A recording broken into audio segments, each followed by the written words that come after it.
Bienvenue sur la chaîne J'aime Jésus-Christ de Nazareth TV. Aujourd'hui nous vous partageons ce témoignage. N'oubliez pas de vous abonner et de cliquer sur le bouton j'aime pour que la vidéo soit visible à d'autres personnes. Bienvenue, bien-aimé. Aujourd'hui nous vous partageons le témoignage d'Angelica Zambrano sur l'enlèvement. Nous sommes dans un moment où tout chrétien doit prendre conscience de l'avènement de notre Seigneur Jésus-Christ, afin de se préparer. Peuple de Dieu, nous n'avons plus le temps. Voici son témoignage. Nous sommes dirigés vers un endroit où il y avait un écran géant, j'y ai vu des gens, je pouvais voir le monde entier. Puis soudainement j'ai vu des multitudes des gens disparaître, les femmes enceintes voyaient leur grossesse disparaître. Elles avaient l'air hébétées, poussant des cris de détresse. Les enfants disparaissaient de partout. Des milliers de gens couraient d'un endroit à un autre en hurlant, ce n'est pas possible, ce n'est pas possible.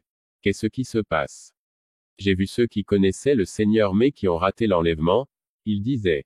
Le Seigneur est venu, l'enlèvement a eu lieu. Ils hurlaient et voulaient se tuer mais ne pouvaient pas. Le Seigneur m'a dit, ma fille, en ce jour-là, la mort va fuir, l'Esprit Saint ne sera plus sur la terre. Apocalypse 9/6, en ce jour-là, les hommes chercheront la mort, et ils ne la trouveront pas. Ils désireront mourir, et la mort fuira loin d'eux. Il y avait des accidents, mais je ne vis aucun mort. Tous étaient en vie bien que blessés. J'ai vu un trafic intense avec des milliers de personnes. Il me dit, ma fille regarde comment tout va se passer. Puis j'ai vu des gens courant d'un endroit à un autre en hurlant, Christ revient, reviens, ils suppliaient. Seigneur pardonne-moi, amenez-moi avec toi. Mais le Seigneur me dira d'une voix navrante. En ce moment-là, ça sera trop tard. C'est maintenant le temps de se repentir. Ma fille va dire au monde de me chercher car en ce temps-là, il n'y aura plus d'opportunité. Ésaïe 55/6, cherchez l'Éternel pendant qu'il se trouve, invoquez-le, tandis qu'il est prêt.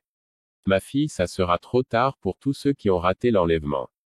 Quand Jésus réalisa comment les gens étaient restés, il commença à pleurer et dit, ma fille, j'irai au monde comme c'est écrit dans 1 Thessaloniciens 4h16-17. Car le Seigneur lui-même, a un signal donné, à la voix d'un archange, et au son de la trompette de Dieu, descendra du ciel, et les morts en Christ ressusciteront premièrement. Ensuite, nous les vivants, qui serons restés, nous serons tous ensemble enlevés avec sur des nuées, à la rencontre du Seigneur dans les airs, et ainsi nous serons toujours avec le Seigneur. Mais, pas tout le monde ira avec le Seigneur, rien que ceux qui font sa volonté, Matthieu 7h21, ceux qui me disent, Seigneur, Seigneur, n'entreront pas tous dans le royaume de cieux, mais celui-là seul qui fait la volonté de mon Père qui est dans le cieux.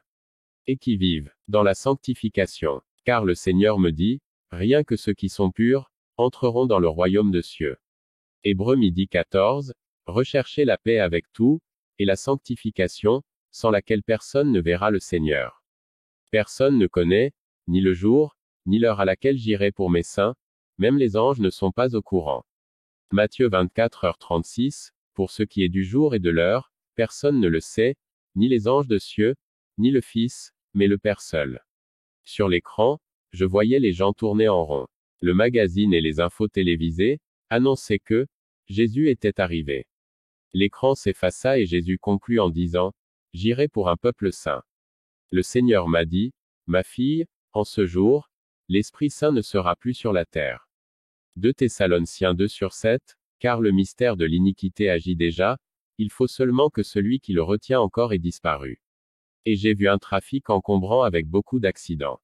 Beaucoup de gens veulent se donner la mort, mais Jésus dit, ils chercheront la mort, mais la mort fuira loin d'eux. La mort ne sera plus en ce temps-là. Je voyais les gens en train de regarder la télé, et le magazine qu'ils lisent, des milliers et des milliers ont disparu, beaucoup avaient déjà su que Jésus-Christ était venu pour ses élus. Le Seigneur me dit, ne dis pas à mon peuple que je viens bientôt, dis à mon peuple que je viens maintenant et que je viens pour un peuple saint et que seuls ceux qui ont un cœur pur me verront. Le temps est proche, Dieu révèle à l'humanité ce qui va bientôt arriver à travers les signes. Ne demeurez pas dans la condamnation, c'est ce que le diable veut. Demande-toi si tu marches déjà vers le tunnel de l'enfer. Aujourd'hui, c'est le jour du salut.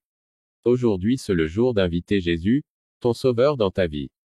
Ceci est un mot simple pourtant important à dire, je t'accepte, Jésus comme Seigneur et mon seul Sauveur. Je te donne ma vie et mon âme de tout mon cœur. Je vais être avec toi pour l'éternité. Choisis ta destinée finale, la vie ou la mort, le paradis ou l'enfer, Jésus ou le diable. C'est clair, ou tu appartiens à Jésus ou tu appartiens au diable. Soit tu fais ce qui est bien, soit tu fais ce qui est mauvais. Tu choisis ta destinée, la vie éternelle ou le lac du feu. Réfléchis à ce propos. Décide maintenant. Jésus-Christ est mort sur la croix pour chacun de nous, pour nos péchés, et il nous a donné l'occasion du salut par sa miséricorde. Accepte Jésus comme ton seul sauveur. Maintenant que tu as entendu ce témoignage, ne permets pas que tu regrettes ce moment éternellement en enfer. Merci d'avoir suivi cette vidéo. N'oubliez pas de vous abonner, et de cliquer sur le bouton j'aime pour que la vidéo soit visible à d'autres personnes.